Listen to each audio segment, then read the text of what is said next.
तो फाइनली ढूंढ ही लिया आपने। हाँ, मुझे उम्मीद थी ढूंढ लोगे। तो आज की इस वीडियो में मैं कवर करने वाला हूँ क्लास 12th मैथ HBSC 2020 का सेट ए का सेक्शन डी।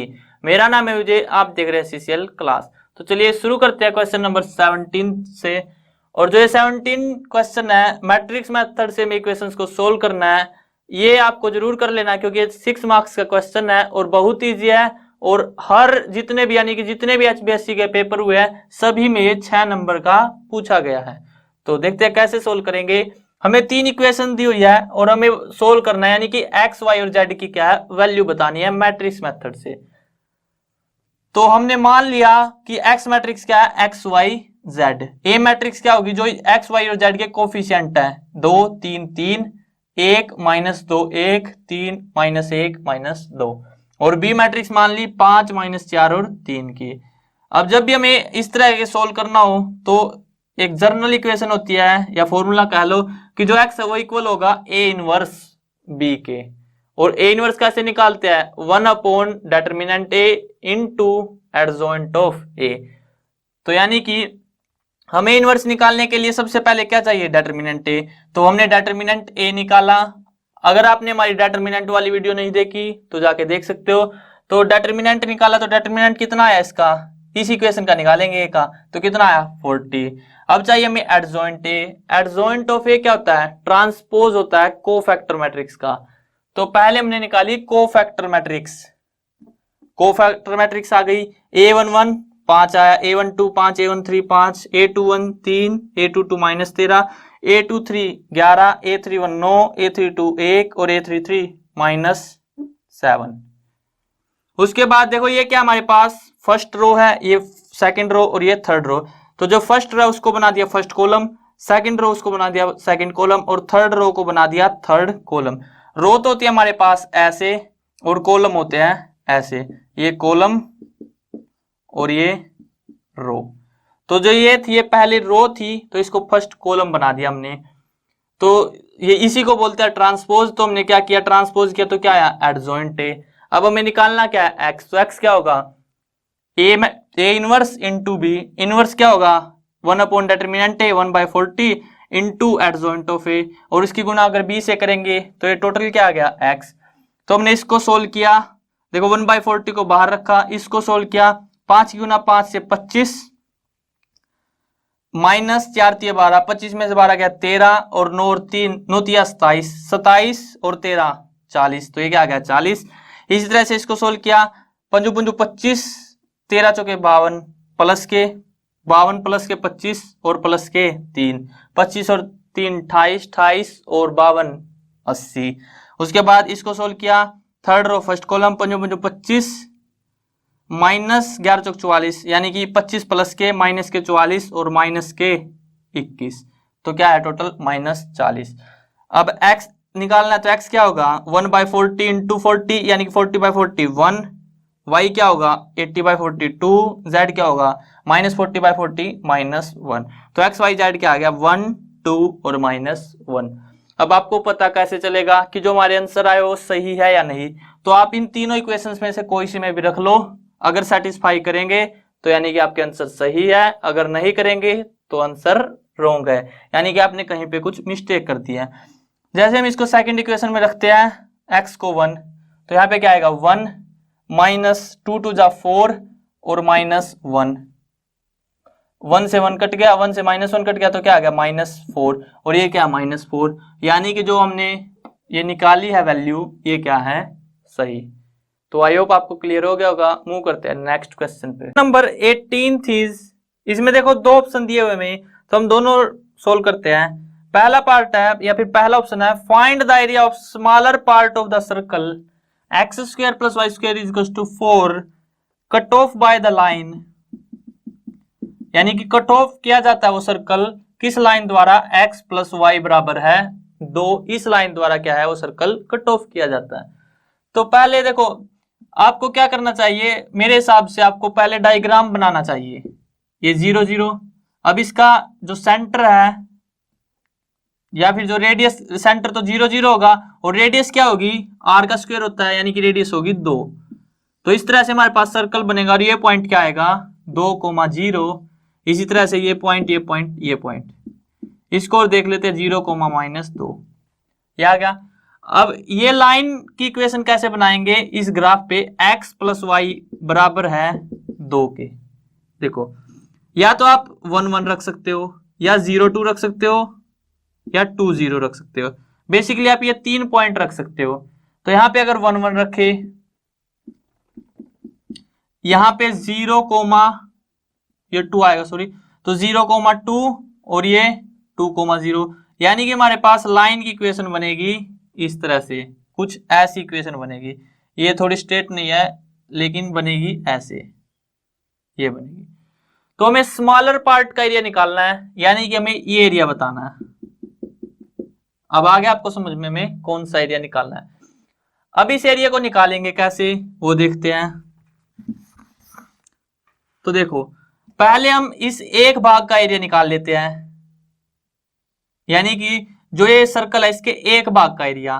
तो वो क्या होगा हमारे पास, इंटीग्रेशन 0 से कहां तक है ये 2 तक, स्क्वेयर रूट y निकालना है। तो y क्या होगा 4 - x² का स्क्वेयर रूट, 4 - x² का स्क्वेयर रूट इंटू dx, ये होगा।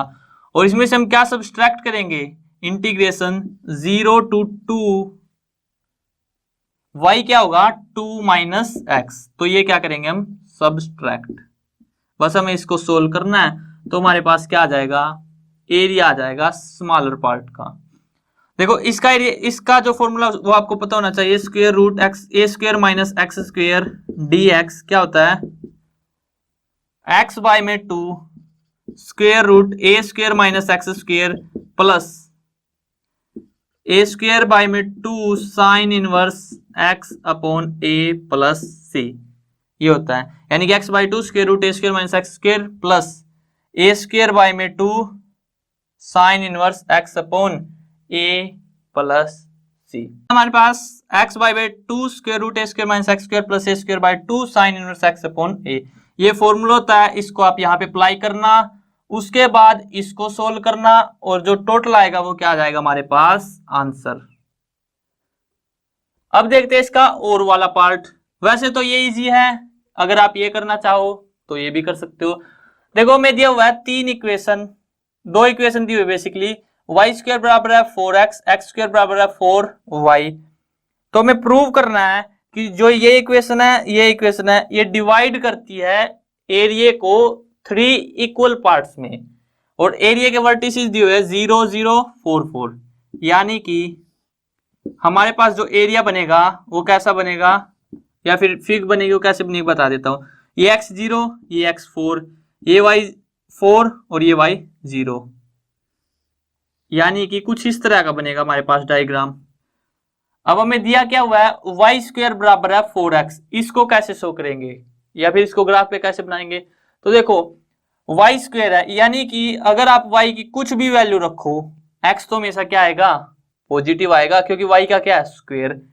तो y की किसी भी वैल्यू पे x पॉजिटिव, यानी कि यहां पे होगा हमारे पास, यहां पे तो x पॉजिटिव होता है, इस तरफ x क्या होता है पॉजिटिव, ये आ गया। तो ये इक्वेशन क्या आई, y² बराबर है 4x।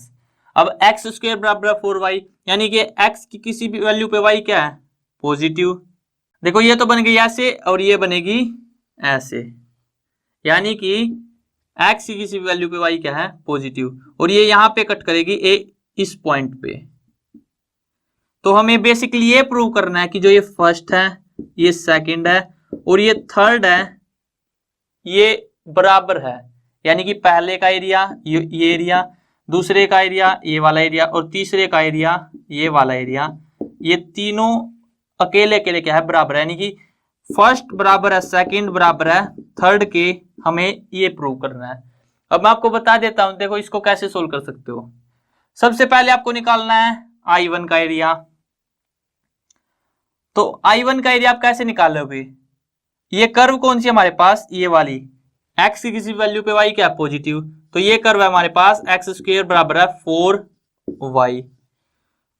तो अगर हम यहां से इंटीग्रेशन करें 4,0 है, तो 0 to 4 इंटीग्रेशन करें, y क्या होगा x² बाय 4, तो x square by 4 into D x. अगर इसको सोल्व करोगे आप तो हमारे पास पहले का एरिया आ जाएगा। अब दूसरे का एरिया कैसे निकालेंगे? तो अगर हम वाई स्क्वेयर बराबर है 4x, यानी कि y क्या आ जाएगा, यहां से y आ जाएगा 2√x। इसमें से अगर हम घटा दे 0 से 4 ये वाला एरिया यानी कि नीचे वाला, तो ये क्या था एक्स स्क्वेयर बाय 4, तो हमारे पास क्या आएगा सेकंड का एरिया। और अगर हम तीसरे का एरिया निकालना है तो तीसरे का एरिया क्या होगा हमारे पास, ये कर्व कौन सी है, ये वाली, वाई स्क्वायर बराबर है 4x, तो x क्या हो जाएगा वाई स्क्वायर बाय 4, यानी कि x क्या हो जाएगा वाई स्क्वायर बाय 4। तो इंटीग्रेशन कर देंगे 0 से 4 वाई स्क्वायर बाय 4 dx का, तो यहां से हमारे पास ये एरिया आ जाएगा। ये क्या आएगा थर्ड का एरिया। और ये जो तीनों आप निकालोगे ये तीनों क्या आएंगे बराबर आएंगे, तो वहां से हम कह देंगे कि जो फर्स्ट है सेकंड है थर्ड है वो बराबर है। मैंने आपको प्रोसेस बता दिया, अगर आपको इंटीग्रेशन नहीं आता तो इस तरह के क्वेश्चन करने का कोई बेनिफिट नहीं होगा। दोबारा देख लेते हैं। हमें दो कर्व दी हुई थी, वाई स्क्वायर पैराबोलिक कर्व है ये, वाई स्क्वायर बराबर है 4x, एक्स स्क्वायर बराबर है 4y, और ये 3 इक्वल पार्ट्स में डिवाइड करती है। इस स्क्वायर कहेंगे हम इसको, क्यों, क्योंकि ये क्या है चारों भुजाएं बराबर, तो 0 4 और यहाँ पे 4 ये 0, तो यानी कि इसको 3 इक्वल भाग में बांटती है। तो जो ये ऊपर वाली कर्व है ये क्या एक्स स्क्वायर बराबर है 4y, नीचे साइड वाली कर्व वाई स्क्वायर बराबर 4x। उसके बाद हमने पहला एरिया निकालना है, तो कैसे करेंगे इंटीग्रेशन करेंगे 0 से 4 तक नीचे वाली कर्व का। नीचे वाली कर्व कौन सी है वाई स्क्वायर बराबर है 4x, नहीं नीचे वाली कर्व कौन सी है एक्स स्क्वायर बराबर है 4y के, तो y क्या हो जाएगा x square by 4, x square by 4 ये क्या आ गया i1, एक्स स्क्वायर बाय 4 आया, उसका इंटीग्रेशन किया हमारे पास आंसर आ जाएगा। नेक्स्ट सेकंड का निकाला, सेकंड के लिए क्या आया square root sorry integration 0 to 4 2 into root x minus integration 0 to 4 x square by 4। और थर्ड के लिए क्या आया integration 0 to 4 y square by 4 dx। तो आप तीनों को सोल्व कर लेना, आपका आंसर आ जाएगा। मूव करते हैं नेक्स्ट क्वेश्चन पे। क्वेश्चन नंबर 19 में भी दो ऑप्शन दिए हुए हमें। तो पहला क्वेश्चन क्या है, find the equation of plane passing through the intersection of plane this with the and passing through the point 2 1 3। यानी कि हमें उस प्लेन की इक्वेशन बतानी है जो इन दोनों प्लेन से तो इंटरसेक्शन से पास हो और इन पॉइंट से पास हो, 2 1 3 से क्या हो पास, तो उसकी इक्वेशन बतानी है। तो उसके लिए देखो हमारे पास इक्वेशन क्या होगी, r vector bracket n1 plus lambda times n2 क्या होगा d1 प्लस लैम्बडा d2, ये इक्वेशन होगी हमारे पास उस प्लेन की। अब n1 वेक्टर क्या है, ये फर्स्ट वाला वेक्टर क्या है n1, सेकंड वाला r के डॉट में n2, ये d1 और ये d2 और ये पॉइंट। तो करते हैं सोल्व इसको। तो r वेक्टर ब्रैकेट n1 क्या हमारे पास 2i cap plus 2j cap minus 3k cap plus lambda times 2i cap plus 5j cap plus 3k cap is equal to 7 plus lambda 9, या फिर 9 लैम्बडा लिख सकते हैं इसको। तो आर वेक्टर के ब्रैकेट में क्या आएगा, देखो 2i और यहाँ पे लैम्बडा इंटू 2i कैप, यानी कि अगर हम लैम्बडा कॉमन ले या फिर 2 लैम्बडा कॉमन ले सकते हैं, सॉरी लैम्बडा कॉमन नहीं लेंगे, यहाँ पे क्या कॉमन ले सकते हैं 2i कैप, तो क्या आएगा 1 प्लस लैम्बडा। इसी तरह से अगर हम कॉमन ले 2j कैप और यहां से 5j कैप, यानी कि j कैप कॉमन ले तो क्या आएगा 2 प्लस 5 लैम्बडा। और इसी तरह से अगर कॉमन ले k कैप तो क्या आएगा 3 लैम्बडा माइनस 3।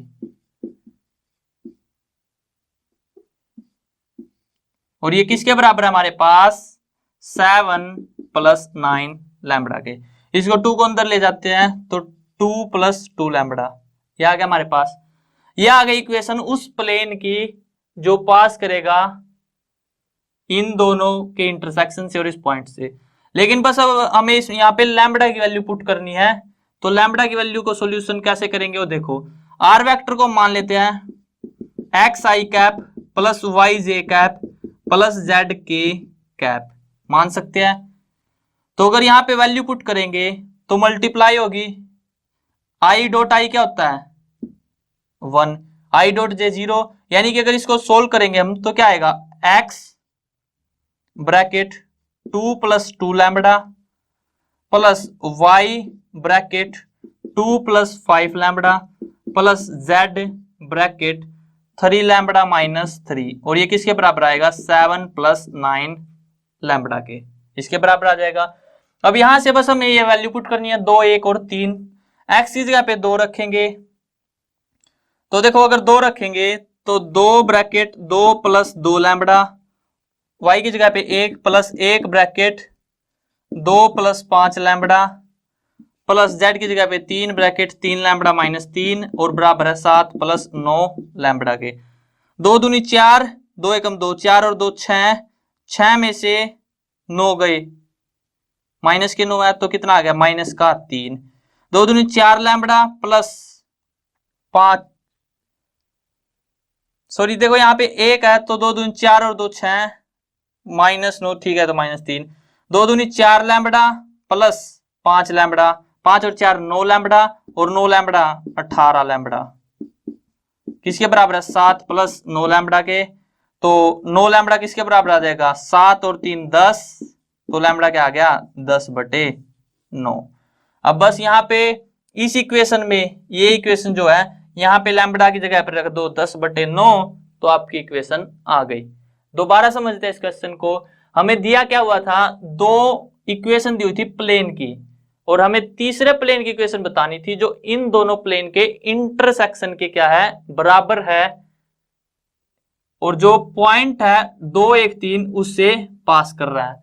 तो उसकी इक्वेशन क्या होगी, r vector dot n1 plus lambda n2 बराबर होगा d1 प्लस d2 के। n1 क्या है पहले का वेक्टर, n2 दूसरे का वेक्टर और d1 फर्स्ट और d2 सेकंड। अब बस हमें क्या है इसको सोल्व करना था, तो आर वेक्टर यहाँ पे वैल्यू पुट की तो ये इक्वेशन आ गई। यहां से हमें बस लैम्बडा की वैल्यू बतानी थी, तो हमने आर वेक्टर को मान लिया एक्स आई कैप प्लस वाई जे कैप प्लस जेड के कैप। उसके बाद सोल्व किया तो लैम्बडा क्या आया 10/9। अब आपको करना क्या है 10/9 को इस इक्वेशन में रखना है और अपना आंसर प्राप्त करना है। ये तो था इसका पहला पार्ट। अब देखते हैं इसका ऑप्शन वाला पार्ट कि उसको कैसे सोल्व करेंगे। तो देखो ऑप्शन वाले पार्ट में क्या दिया हुआ है, शॉर्टेस्ट डिस्टेंस बताना है 2 लाइंस के बीच का।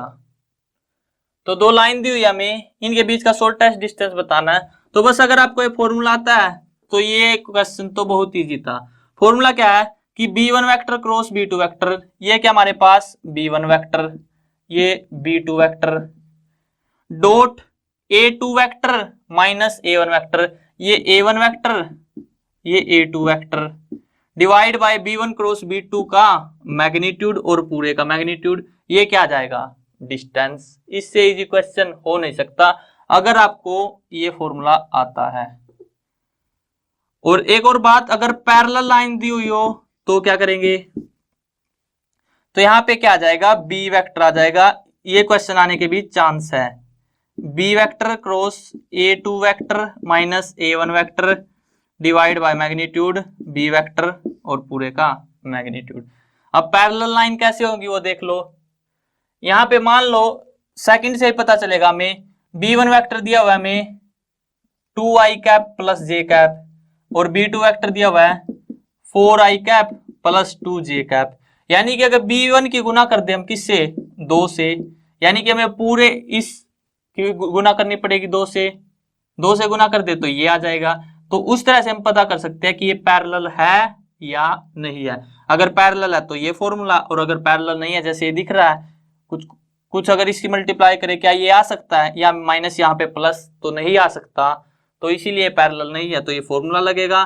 बस आपको अगर ये फॉर्मूला लर्न है तो इसका आंसर आप इजीली निकाल सकते हो। Next question number 20th। Question number 20th is we have to minimise z is equals to 18x plus 10y where equations are 4x plus y is greater than equals to 20, 2x plus 3y is greater than equals to 30 and x and y is greater than equals to 0। तो LPPI यानी कि linear programming है, तो इसमें पहले हमको graph बनाना होता है, उसके लिए हमें चाहिए x और y की वैल्यूज। तो देखो इसको सोल्व करते हैं। 4x प्लस वाई बराबर है 20 x y। अगर x को 0 रखे तो y क्या आएगा 20, और अगर y को 0 रखे तो x क्या आएगा 5। यहाँ पे आप रख के देख सकते हो, अगर इसको 0 रखेंगे तो y 20, अगर y को 0 रखेंगे तो x 5। ये आ गया। उसके बाद 2x प्लस 3y बराबर है 30 के x y। यहाँ सेम x को 0 रखेंगे तो y 10, y को 0 रखेंगे तो x 15। अब हम बनाते हैं ग्राफ, जो क्या है मेन।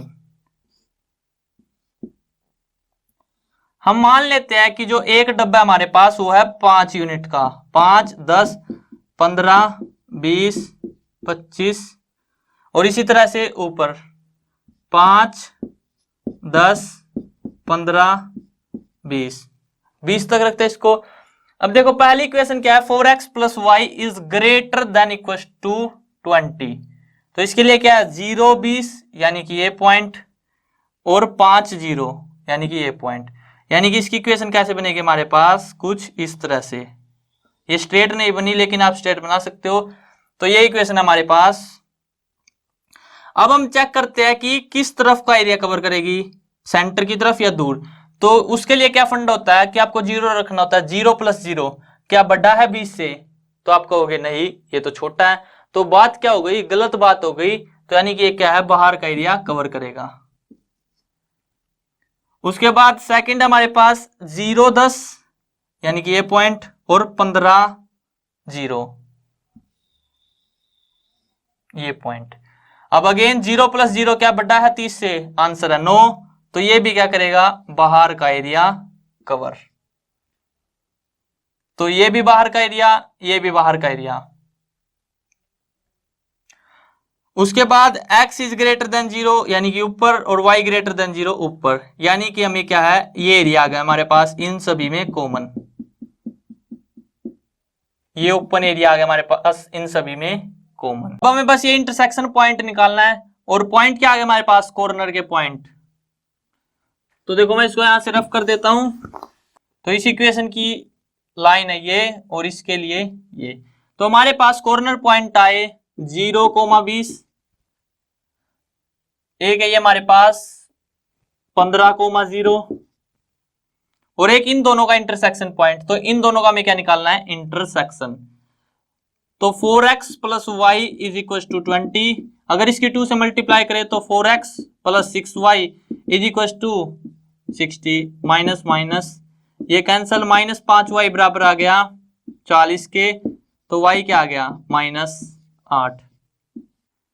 यहाँ पे माइनस आएगा, सॉरी प्लस 8 आएगा। तो y क्या आ गया, +8। y को 8 रखेंगे तो 20 में से 8 गया 12, और 12/4 3। x कितना आ गया 3। यानी कि ये पॉइंट क्या आ गया 3,8। अब बस हमें इस इक्वेशन में चेक करना है 18x प्लस 10y में। यहाँ पे रखेंगे 0 और ये 200, क्योंकि 18 गुना 0 0 प्लस 10 गुना 20 200। उसके बाद यहाँ पे रखेंगे तो 15 गुना 18, 15 8 120, 12 15 और 12 27, 270, और 18 36 38 54 प्लस 10 8 80, 8 और 5 13, 134। तो ये 3 वैल्यू आ गई इन 3 पॉइंट के लिए। तो यहाँ पे मिनिमम वैल्यू क्या आ रही है हमारे पास, 134। अब ये क्या ओपन है, तो इसको हम एक स्टेप और होता है इसका कि 18x plus 10y less than 134 check करेंगे। अगर इसको इक्वल रखे 18x प्लस 10y बराबर 134, तो यहां पे देखो हमारे पास पॉइंट क्या आएंगे। अगर y को रखे 0 तो कितना आएगा, ये 18x इक्वल 134। तो x क्या आ जाएगा 134 बटे, देखो y को रख लेते हैं 0, तो x कितना आ गया 134 बटे 18। तो 2 पे 9 और 2 पे 6 दूनी 12, 7 दूनी 14, 67/9, 9 से 63, 7 पॉइंट समथिंग आएगा हमारे पास, ठीक है। और यहाँ पे 7 पॉइंट समथिंग देखे अगर हम, तो यहाँ पे कहीं पे आएगा, यहाँ पे। उसके बाद अगर y को 0 रखे, सॉरी x को 0 रखे, तो y कितना आएगा, 13 पॉइंट समथिंग, 13.4। तो यहाँ पे y क्या आ गया, 13.4। हमने x 0 रखा तो y आ गया 13.4 यहाँ पे। अब इसका फंडा क्या होता है कि जो अगर कोई भी इस जो एरिया है, इस एरिया में अगर ये पॉइंट आ जाए तो कोई भी मिनिमम वैल्यू एग्जिस्ट नहीं करेगी। यानी कि जो फिजिबल रीजन है उसमें अगर ये पॉइंट एग्जिस्ट कर जाए इस इक्वेशन के, तो मिनिमम वैल्यू एग्जिस्ट नहीं करेगी। लेकिन यहाँ पे पॉइंट आ रहे हैं हमारे पास, देखो 7 पॉइंट समथिंग, यहाँ पे 0, तो यानी कि ये पॉइंट आ गया। यहाँ पे 13.4 समथिंग आ रहा है, तो यहाँ पे, तो यानी कि ये इस तरह से बनेगा हमारे पास। और इन दोनों का इंटरसेक्शन का पॉइंट क्या आ रहा है हमारे पास, अभी अभी निकाला था 3,8। तो ये 3 और ये 8, ये हमारे पास 3,8, यानी कि यहां से लाइन पास कर रही है। तो मिनिमम वैल्यू क्या आ गया हमारे पास, 134। तो हम कहेंगे we exist this z equals to 18x plus 10 exist minimum value at point 3,8 and the minimum value is 134। तो आई होप आपको क्लियर हो गया होगा। अगर वीडियो पसंद आए तो वीडियो को लाइक करना, और अगर चैनल पे नए हो तो चैनल को सब्सक्राइब कर लेना।